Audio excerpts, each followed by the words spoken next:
अमेरिकी राष्ट्रपति Joe Biden ने सोमवार को बताया कि अल-कायदा का चीफ अल जवाहिरी ड्रोन हमले में ढेर हो गया।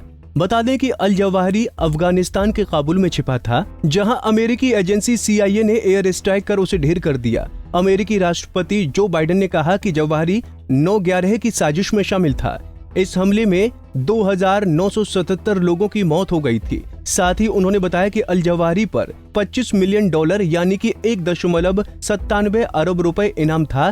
तो अब जानते हैं कि कहां छिपा था अल जवाहिरी। अल जवाहिरी ने काबुल में एक घर में पनाह ले रखी थी। तालिबान सरकार को अल जवाहिरी के घर में मौजूद होने की जानकारी भी थी। जिस घर में जवाहिरी छिपा था वो तालिबान के नेता सिराजुद्दीन हक्कानी के काफी करीबी का था। साथ ही वो घर अमेरिकी दूतावास और अमेरिकी सैन्य अड्डे के काफी पास था। अमेरिका ने पिछले साल अगस्त में इन्हें खाली कर दिया था। तो इसके बाद अब जानिए कि कैसे की गई अल जवाहिरी की मौत की प्लानिंग। मीडिया रिपोर्ट के मुताबिक अमेरिकी राष्ट्रपति जो बाइडेन अल जवाहिरी को मारने का आदेश देने से पहले ये जानना चाहते थे कि आखिर अल-कायदा चीफ कहां छिपा है। इसके लिए जो बाइडेन और उनके सलाहकारों को कई महीनों तक सीक्रेट मीटिंग कर प्लानिंग करनी पड़ी। इसके लिए अमेरिकी खुफिया विभाग ने कई महीनों तक तैयारियां की। यहां तक कि जवाहिरी जिस घर में छिपा था उसका भी एक छोटा सा मॉडल तैयार कर जो बाइडेन के लिए व्हाइट हाउस सिचुएशन रूम के अंदर रखा गया था, ताकि विकल्पों पर चर्चा हो सके। आपको बता दें कि जवाहिरी को अमेरिका पर 26/11 हमले के मास्टरमाइंड में से एक माना जाता है।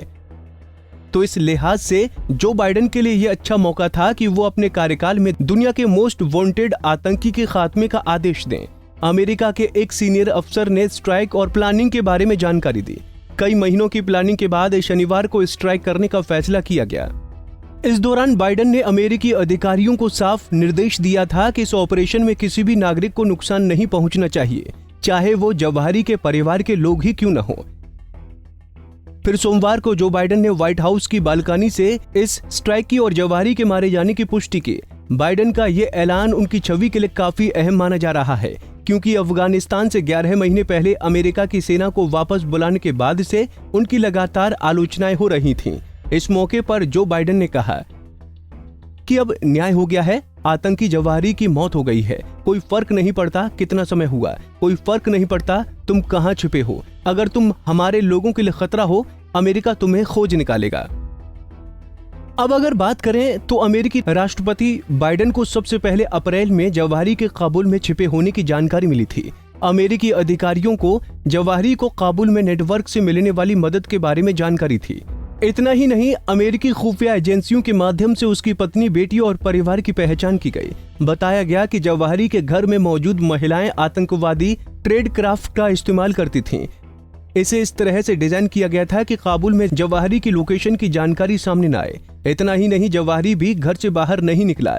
जैसे जैसे समय बीतता चला गया, अमेरिकी अधिकारियों ने घर में इस्तेमाल किए जाने वाले पैटर्न का पता किया कि जवाहिरी कब कब घर की बालकनी पर आता है। अमेरिकी अधिकारी लगातार उसकी गतिविधियों की निगरानी कर रहे थे।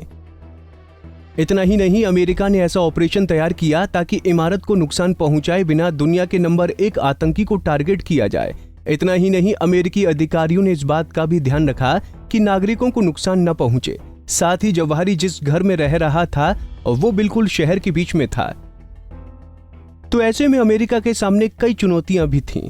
इसे भी ध्यान में रखा गया कि प्लान लीक न हो, इसीलिए काफी सीमित लोगों को इस प्लान में शामिल किया गया। फिर शनिवार को ड्रोन से हेलफायर मिसाइल दागी गई। मिसाइलों से मुकाबले में जवाहिरी के घर की बालकनी को टारगेट किया गया। इसके बाद खुफिया चैनलों ने इसकी पुष्टि की कि जवाहिरी मारा गया है, साथ ही उसके परिवार को कोई नुकसान नहीं पहुंचा है। हमसे जुड़े रहने के लिए हमारे YouTube चैनल को सब्सक्राइब करें और नई वीडियो की नोटिफिकेशन के लिए बेल आइकॉन को दबाएं। अगर आप ये वीडियो Facebook पर देख रहे हैं तो लाइक जरूर करें और ज्यादा से ज्यादा शेयर करें। धन्यवाद।